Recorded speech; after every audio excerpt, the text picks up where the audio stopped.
하나님 아버지 말씀 읽겠습니다. 마태복음 5장 1절부터 12절까지입니다. 예수께서 무리를 보시고 산에 올라가 앉으시니 제자들이 나온지라. 심령이 가난한 자는 복이 있나니 천국이 그들의 것이며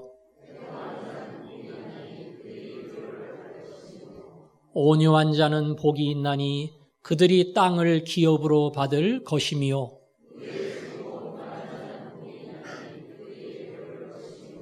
긍휼히 여기는 자는 복이 있나니 그들이 긍휼히 여김을 받을 것이며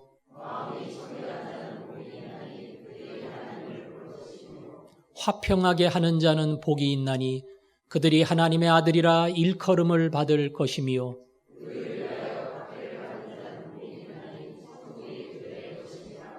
나로 말미암아 너희를 욕하고 박해하고 거짓으로 너희를 거슬러 모든 악한 말을 할 때에는 너희에게 복이 있나니 기뻐하고 즐거워하라. 하늘에서 너희 상이 큼이라.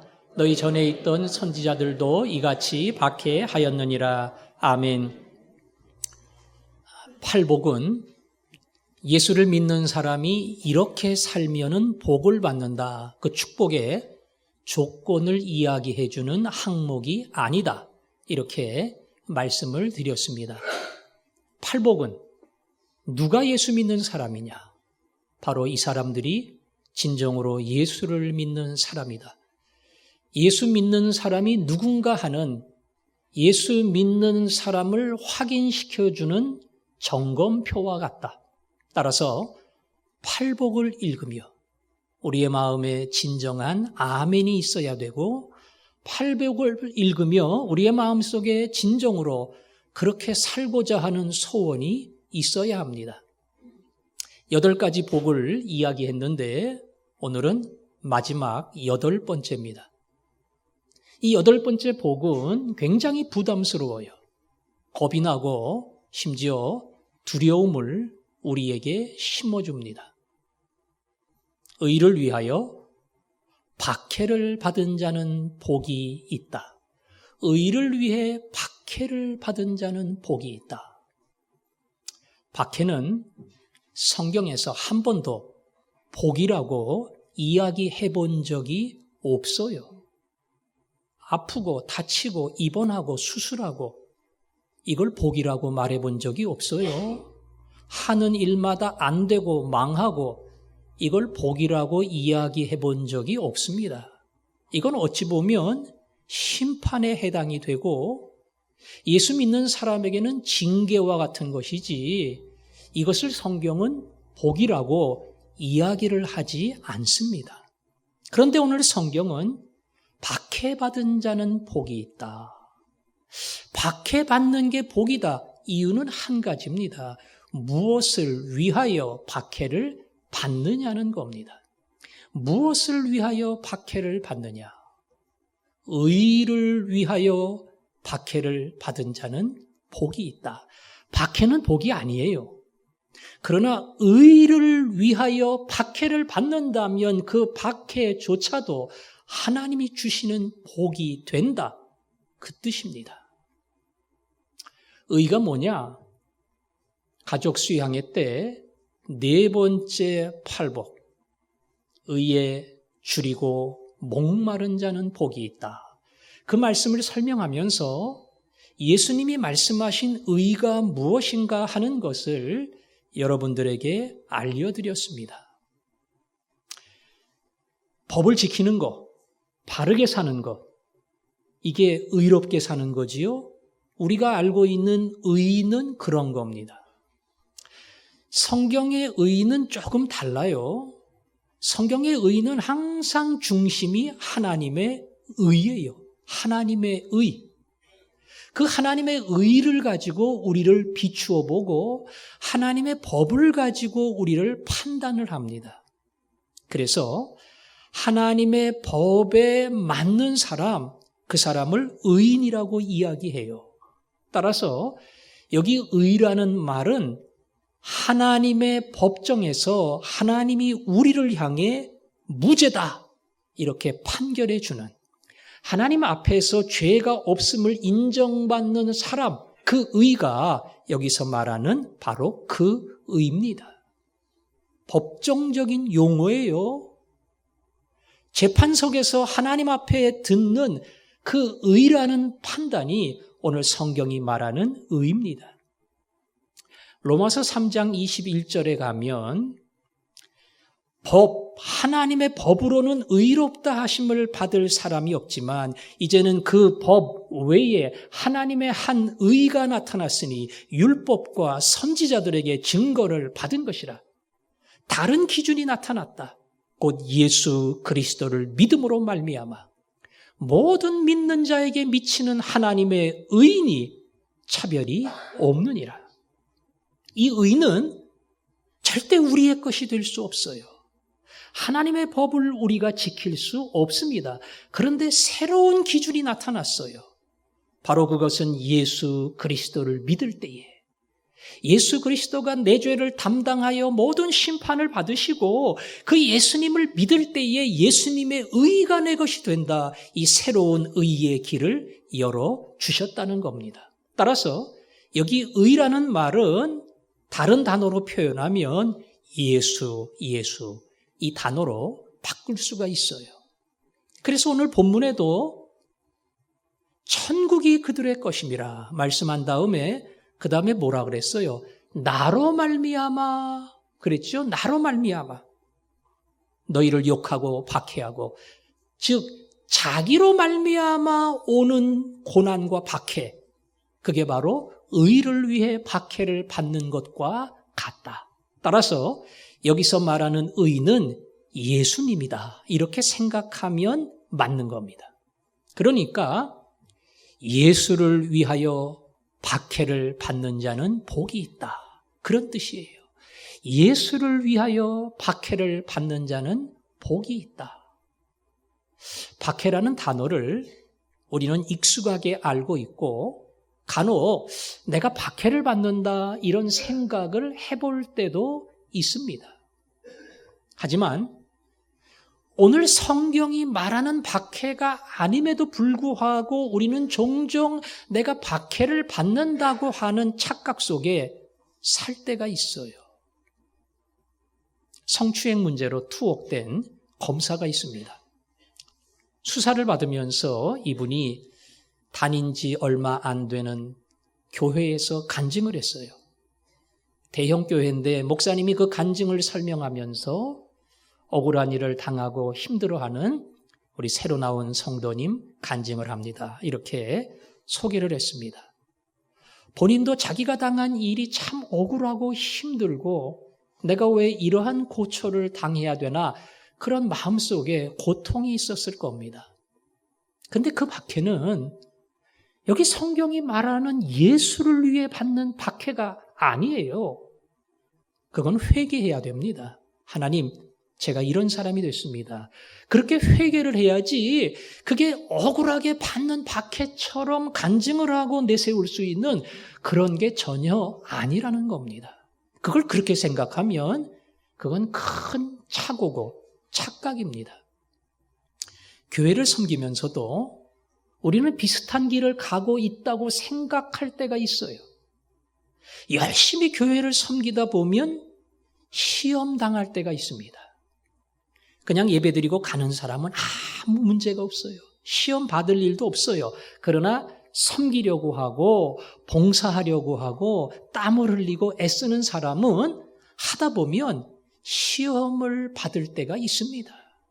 사실 그 시험은 하나님께서 그를 계속 다듬는 하나님의 특별한 손길이고 그 시험을 통해서 하나님은 그로 하여금 더 든든한 그리스도의 용사로 만들어줍니다.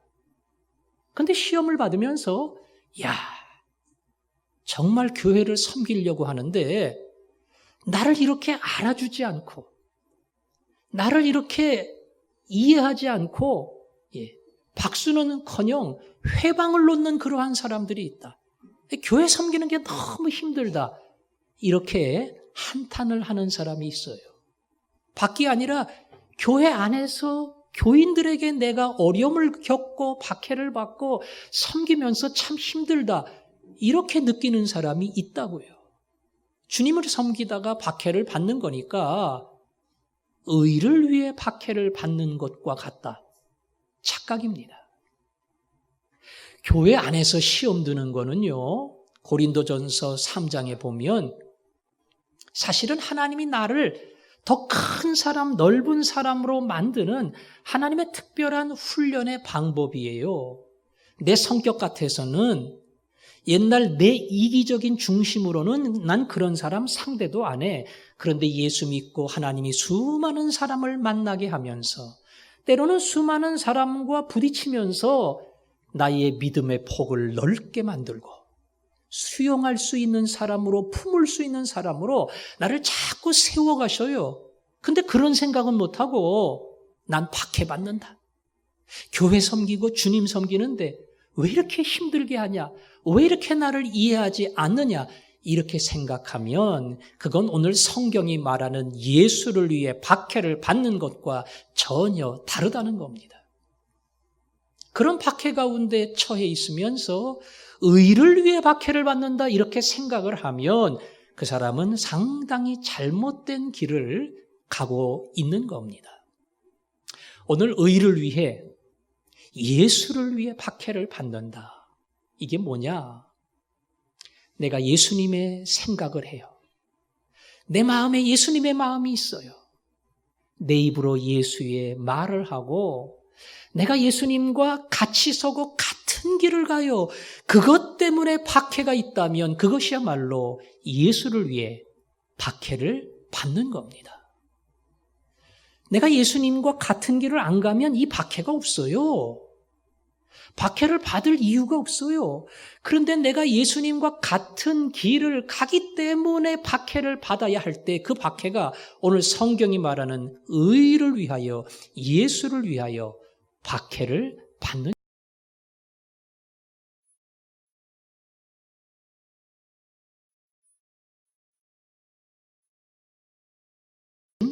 예수님이 그 길을 가면서 박해를 받았기 때문에 그렇습니다. 예수님이 그 길을 가면서 박해를 받았어요.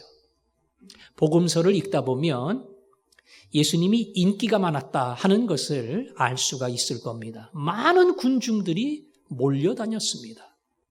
사실은 병을 고쳐주기 때문에. 예수님 따라가면 오병이어의 역사로 우리의 굶주림을 해결해 주기 때문에 많은 사람이 예수님을 따라다녔습니다. 그러나 내 필요를 채워주지 못할 때 그들은 떠났어요. 특별히 예수님은 당대에 기득권층과 많이 대립을 했습니다. 정치적인 세력가들. 예수님은 그들의 권위를 인정하지 않았습니다. 종교적인 지도자들.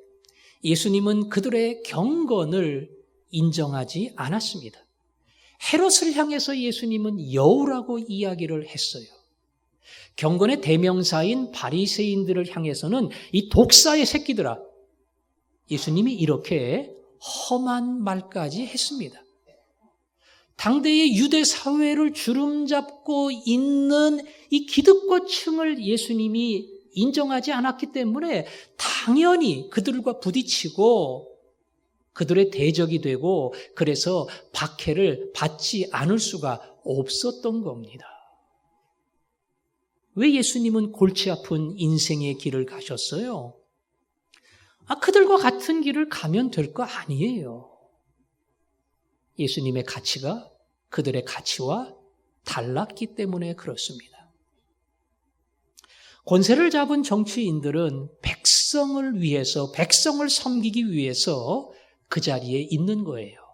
그러나 그들의 진정한 관심은 권세에 있고 힘에 있습니다.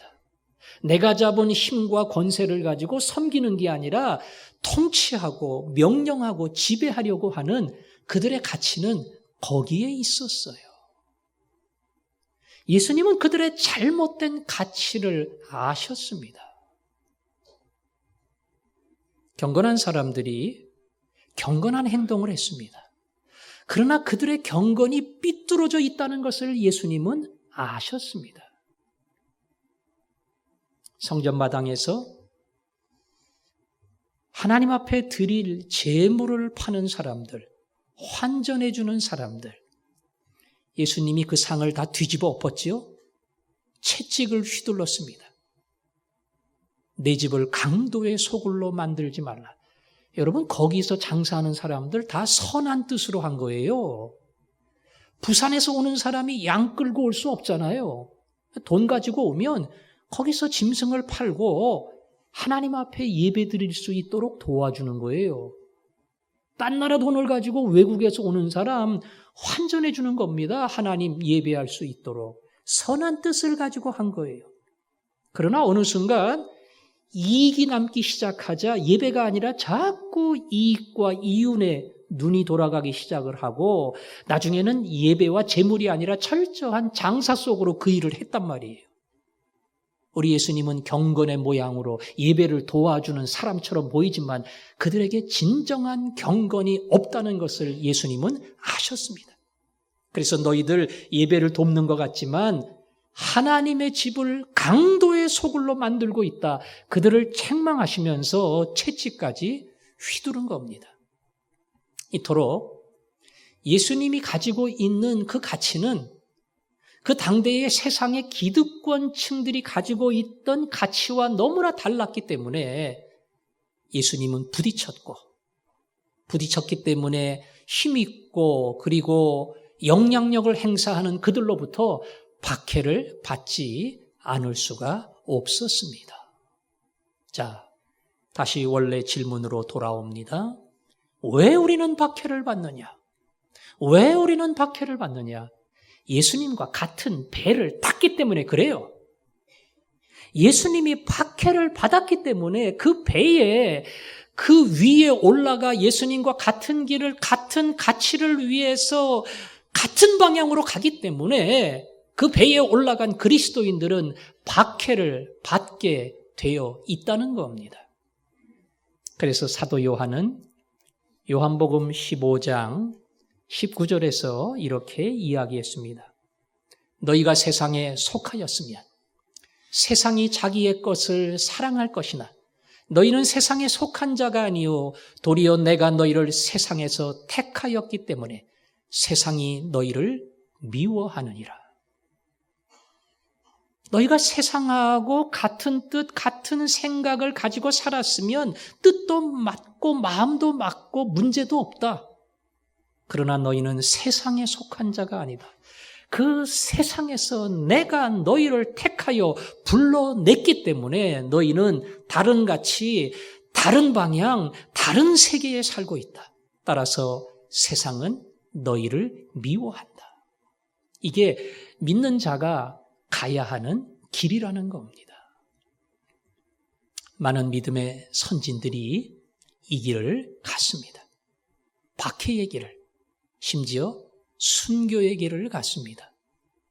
초대교회에 유대인으로부터 박해를 받았던 유대의 그리스도인들이 있었고 더 나아가 강력한 세계 권세인 로마로부터 엄청난 박해를 받았던 그리스도인들의 순교의 역사가 있습니다. 그들은 왜 박해를 무릅쓰고 감당을 했는가? 대표적인 이유 가운데 하나는 그들은 로마의 황제를 주라 부르지 않았기 때문이에요. 로마의 황제를 주라고 부르는 것은 주인님 그런 뜻이고요. 더 나아가서는 로마가 지배한 모든 나라를 다스리는 진정한 왕, 진정한 하나님이다. 그런 의미가 담겨 있어요. 근데 로마 시민도 황제를 신이라고 생각하지 않아요. 아니 멀쩡한 사람인데 어떻게 신이에요? 그 사람도 언젠가는 죽는데 그러니까 신이라고 생각하지 않습니다. 심지어는 황제조차도 나를 이 모든 백성의 신이라고 생각하지 않아요. 자기 사람이에요. 그런데 주라고 부르라고 하는 것은 그런 종교적 의미의 신이다 이런 뜻 아니에요. 다스리는 모든 민족들을 내가 통치해야 되는데 무슨 구심점이 있어야 되지 않겠어요?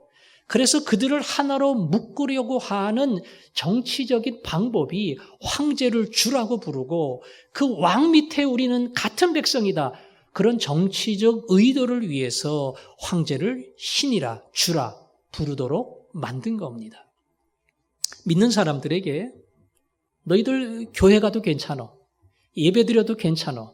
신앙생활 관계없어. 단 황제를 주라고 부르면 된다. 그런 정치적인 의도에 동의를 하고 따라가면 너희들이 전혀 어떤 고통도 당할 일이 없다. 그렇게 얼마든지 기회를 줬는데 이 초대교회 성도들은 그것을 거부했습니다. 그리고 예수 그리스도를 주라고 시인을 했습니다. 굉장히 고지식하고 아니 신앙생활을 뭐 저렇게까지 하나? 아니 신앙생활 잘하고 교회 나가도록 해준다는데 왜 저렇게까지 고집을 부릴까? 그렇게 볼 수 있어요. 그러나 그것이 정치적 목적이든 무슨 목적이든 간에 그를 주라고 부르는 것은 내 인생의 진정한 주 되시는 예수 그리스도를 부인하는 것과 같다. 그런 분명한 신앙의 판단과 양심이 있었기 때문에 그것을 받아들일 수 없었던 겁니다. 신사참배. 그 당시에 많은 믿음의 사람들이 왜 거부했어요? 신사참배? 정치적인 거야. 교회 가서 예배 드리려니까, 방해 안 한다니까, 그냥 신사참배만 하고 이 천황이 우리를 다스리는 신이다 이렇게 여겨주면 돼. 이거 다 정치적인 뜻으로 하는 거야. 거기에 그냥 동의하고 따라가고 예배 드린 사람들 많아요. 그런 목사들도 많아요. 근데 그것을 끝내 거부한 사람들. 우리의 진정한 주인은 오직 예수고 그게 어떠한 의미라 할지라도 우리는 주라고 부를 수 없다. 이 신앙에 분명한 중심이 있었기 때문에 그것을 끝내 거부했고 그리고 무서운 박해가 짐승의 밥이 되고 불타 죽어가는 그러한 끔찍한 박해가 그들에게 온 겁니다. 이게 오늘 성경이 이야기하는 의를 위하여 예수를 위하여 박해를 받은 자는 복이 있다. 그 말씀의 진정한 뜻입니다. 우리를 향해서 너는 과연 박해를 받아 봤느냐? 이렇게 물어본다면 글쎄요, 옛날 예수를 처음 믿으면서 집에서 반대하고 아버지가 성경 불태우고 그럼에도 무릅쓰고 몰래 교회 가서 신앙생활 했던 아마 그런 박해의 길을 겪어본 분도 있을 겁니다. 그러나 요즘 와서 이 박해의 길을 걷는다는 것은 참 어려워요. 박해는 전제가 있어요. 선택을 하는 겁니다. 초대교회 신자들이 주라고 불러주면 박해를 받을 일이 없어요. 근데 뭘 선택했어요? 주라고 부르는 것을 거부한 겁니다. 거부하면 무서운 박해가 있어요. 압니다. 그것을 알매도 불구하고 거부하고 오직 예수 그리스도가 주라고 하는 그 사실을 끝까지 고백하고 살았던 그 길을 선택한 거예요. 그래서 그들에게는 박해가 찾아온 겁니다. 그래서 박해에는 이 선택이라고 하는 전제가 있어요. 선택 안 해도 괜찮아요. 선택 안 해도 큰 문제 없어요. 선택 안 해도 신앙생활에 지장이 없어요. 그 길을 안 가도 됩니다. 그런데 굳이 그 길을 선택함으로 말미암아 시련과 박해의 길을 가는 것, 이게 오늘 성경이 이야기하는 박해입니다. 여러분과 저는 박해를 받아본 경험도 없고 앞으로도 박해를 받을 일도 거의 없습니다. 혹 마음에 주님, 저도 박해를 받고 싶습니다. 그래도 대한민국 땅에서는 박해받을 일이 없어요.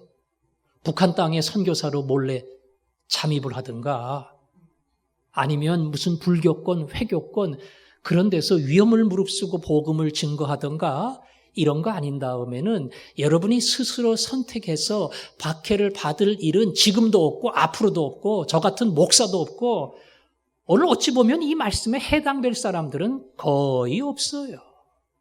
남의 얘기죠. 그런데 우리는 이 말씀의 의미를 정확히 깨달아야 됩니다. 심령이 가난한 자, 그에게 복이 있다. 천국이 그들의 것입니다.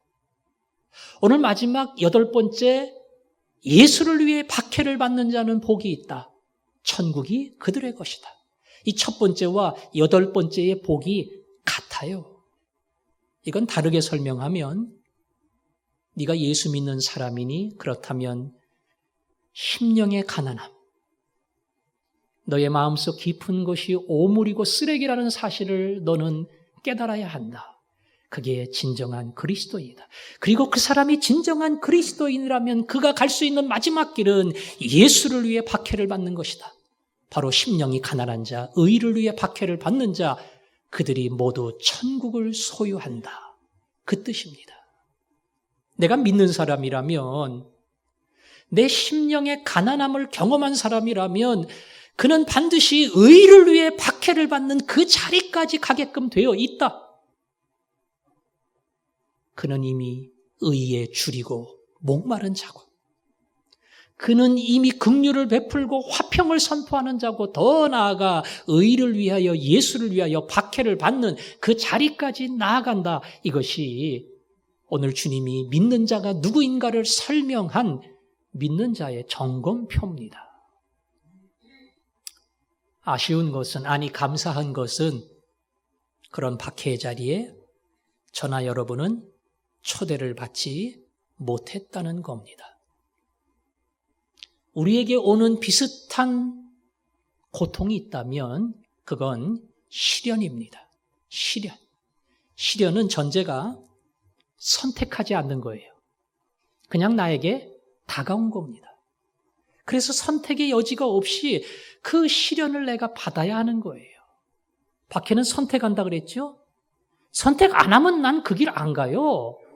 굳이 선택할 필요도 없어요. 그러나 박해는 내가 선택을 했기 때문에 가는 길이라면 시련은 그것과 관계없이 그냥 나에게 찾아온 겁니다. 그게 경제적인 시련일 수도 있고요. 그게 큰 사고일 수도 있고, 질병의 시련일 수도 있고, 수많은 시련이 우리에게 찾아옵니다. 욥이 경험한 것은 박해가 아니고 엄밀히 말하면 시련입니다. 욥은 하루아침에 그룹을 다 잃어버릴 만큼 거대한 자기의 재산을 전부 빼앗겼습니다. 가족을 다 잃었습니다. 몸은 병들었습니다. 아내는 도망갔습니다. 그 이상 망가질 수가 없을 만큼 욥은 철저하게 망가지고 실패한 자가 됐어요. 그야말로 감당 못할 큰 시련을 받은 자지요. 욥기는 그 시련 속에서 욥이 세 친구와 대화를 하면서 토로했던 그 고통의 부르짖음이 그 안에 담겨 있고 마지막 하나님의 응답이 나옵니다. 우리는 그러한 시련 앞에 설 때가 있어요. 너는 박해에 감당할 수준이 안 되지? 그럼 시련은 어떠냐? 너는 이 시련 앞에 제대로 설 수 있느냐? 그렇게 하나님은 우리에게 물을 때가 있습니다. 지금도 시련 중에 험한 길을 가는 분이 있지만, 지금은 겪지 않지만 언젠간 하나님이 내게 내가 상상 못할 시련을 주시는 날이 올 수도 있습니다. 사기 진단을 받았습니다. 그건 남의 이야기예요. 어쩜 저분이 저런 진단을 받았을까?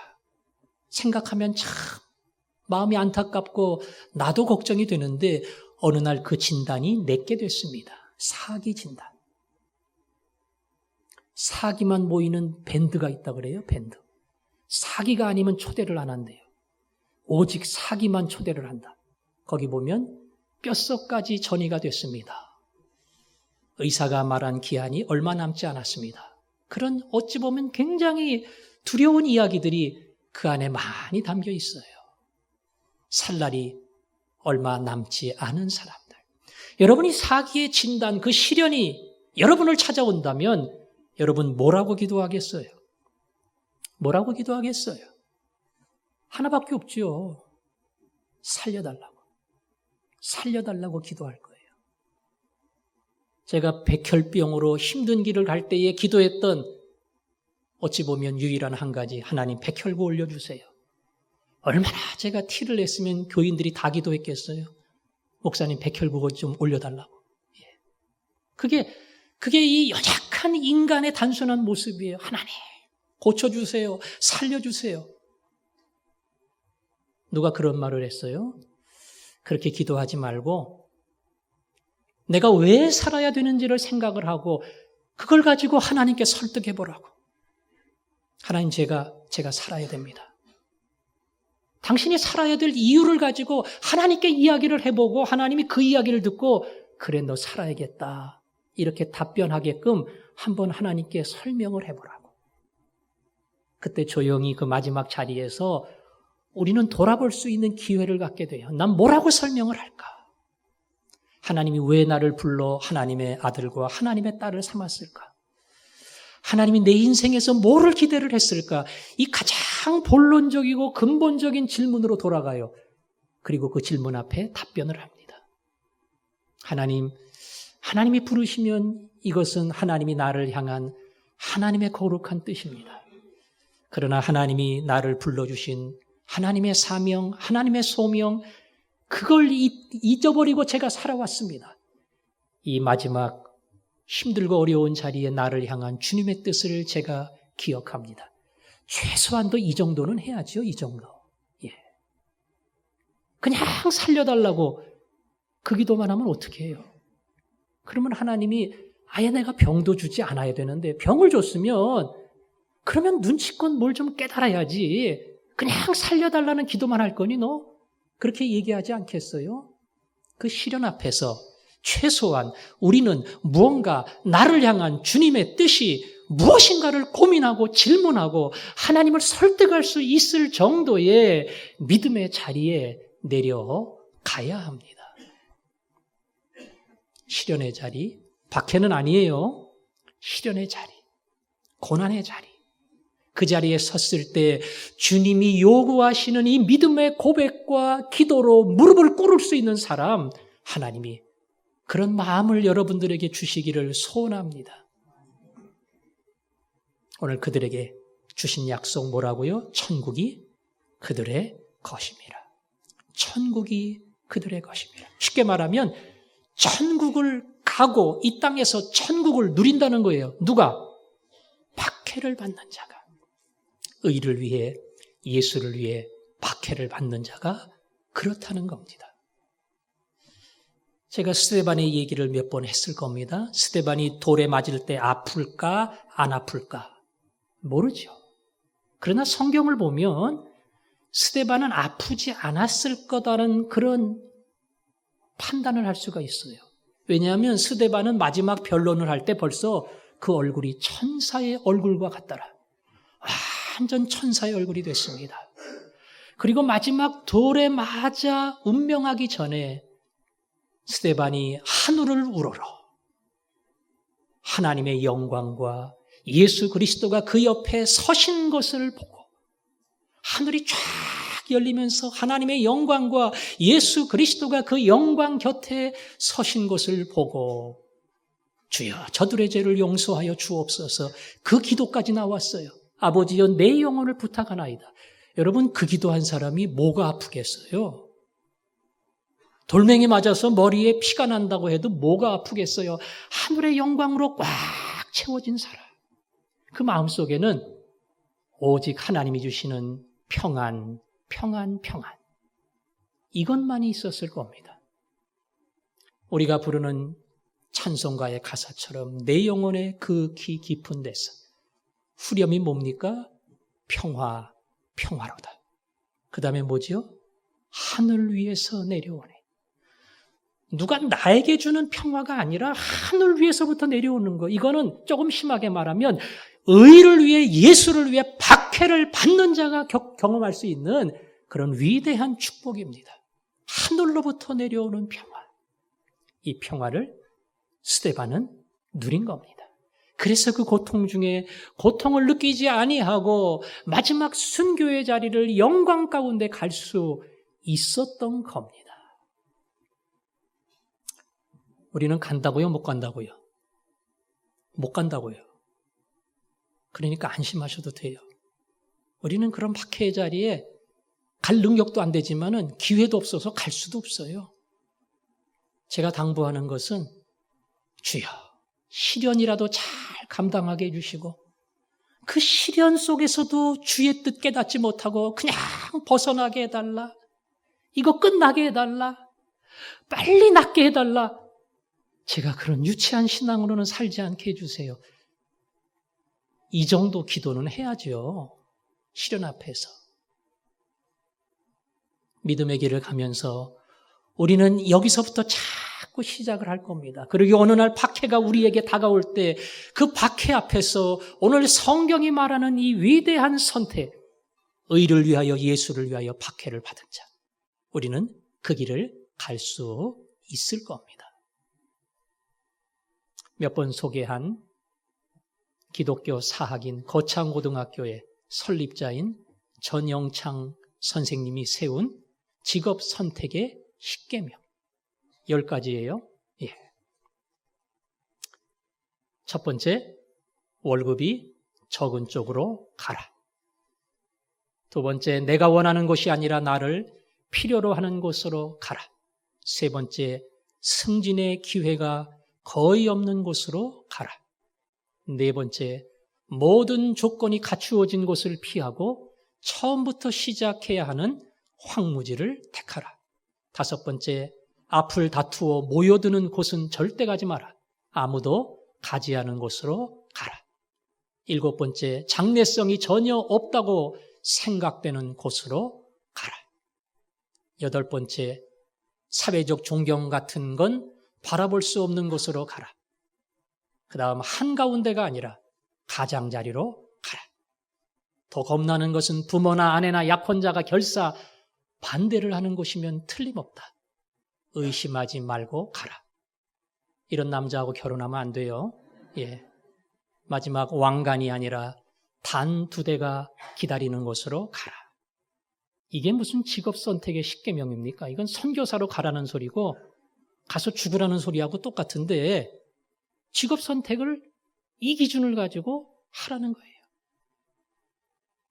저는 이 거창고등학교를 세운 설립자의 마음속에 그 길을 가지는 않았는지 모르겠지만 오늘 의를 위하여 예수를 위하여 박해를 받은 자는 복이 있다. 이 분명한 믿음의 고백이 있었을 거라고 생각을 합니다. 그래서 내 주위의 직업을 선택할 때도 나는 이 기준을 가지고 이 가치를 가지고 직업을 선택한다. 내 삶의 모든 영역을 나는 이 눈을 가지고 보고 달려간다. 그리고 내 인생 전부를 그렇게 하나님 앞에 드린다. 이것이 바로 그분이 가지고 있었던 위대한 하늘의 가치입니다. 오늘 우리가 가지 못한다 할지라도 그래도 그렇게 가고 싶은 소원이라도 있어야 되지 않겠어요? 하나님, 제가 정말 저런 소원 갖고 싶은데 근데 뭐 세상에 밀려 다니다 보니까 그저 돈 때문에 세파에 남들 쫓아서 저도 자꾸 그런 길을 가게 돼요. 그러나 주여, 제가 저런 길 가고 싶습니다. 주님과 같은 길 가고 싶습니다. 오늘 성경이 말하는 의를 위하여 예수를 위하여 박해를 받는 제가 그 자리에 서기를 원합니다. 그 믿음으로 엎드릴 때마다 주님이 그 믿음이 어느 날 우리의 고백이 되게 하시고 삶의 현실이 되게 하는 놀라운 복된 자리로 이끌어 주실 줄로 믿습니다. 우리 그 믿음을 가지고 주여, 제가 할 수 없지만 그러나 주님 앞에 순결한 신부가 되어 내 생명 주님께 드리겠습니다. 오늘 이것이 우리의 소원이 되고 주님 앞에 우리의 간절한 고백이 되어 연약한 자지만 우리 모두가 이 길을 갈 수 있기를 주님의 이름으로 축원합니다. 내 생명 주님께 드리리. 내 마음에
기도하겠습니다.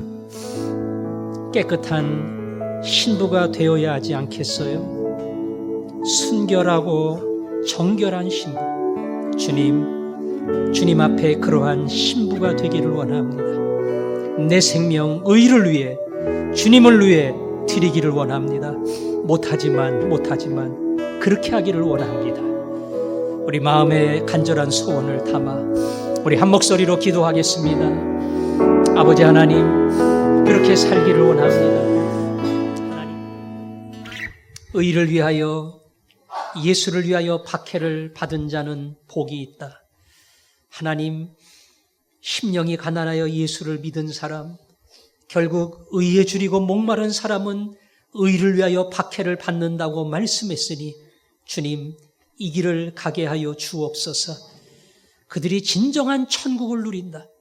박해의 자리에 설 때에 이전에 보지 못했던 천국을 보며 박해의 자리에 서게 될 때에 이전에 할 수 없었던 놀라운 신앙의 고백을 하게 된다.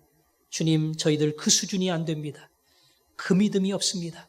그러나 그렇게 되기를 소원하며 그 길을 달려가기를 원하오니 미련한 저희들을 불러주시고 그 자리에 설 때마다 하늘에서 내려오는 놀라운 평화와 기쁨이 우리의 마음을 다스리게 하여 주옵소서.